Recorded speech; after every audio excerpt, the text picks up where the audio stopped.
अडवलं पण त्याला काय अधिकार आहे का अडवायचा? कोणी उठून काही अडवायचं आणि तुम्ही लगेच त्याचं ऐकायचं? तुम्ही तुमचं काम करायचं, त्याला सांगायचं तू जा पोलिसामध्ये, पोलिसामध्ये तक्रार कर आमची, कोर्टात जा तुला हवं असेल तर. अहो डिपार्टमेंटचा माणूस येत नाही, मग तुम्ही सांगा ना मला. तुम्ही कधी सांगितलं मला का डिपार्टमेंटचा माणसं येत नाही? त्यांना रोज नाही नाही, नुसतं येणं वेगळं आहे, नुसतं आले तरी काम होईल तुमचं.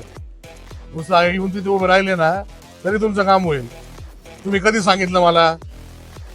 ठीक आहे, पण साईटवर तुम्हाला काय अडचणी आता तुम्ही तुमच्या वरिष्ठांना सांगायचं, त्यांना सांगायचं, मला सांगायला तर तुम्हाला अडचण असेल तर की तुम्ही डिपार्टमेंटला सांगायचं आणि ते उभं राहून काम करून घ्यायचं. तुमचं कामं फार फार स्लो चालू आहे. आता तुम्ही तुमचे कामं करत नाही, उत्तर मला द्यावं लागतंय. तुमचे कामं वेळेवर झाले असतील तर लोक काही बोलले नसते ना. ठीक आहे, ते झालं पाहिजे 10 दिवसात. पाऊस संपला का 10 दिवसात संपलंच पाहिजे कुठल्या परिस्थितीत.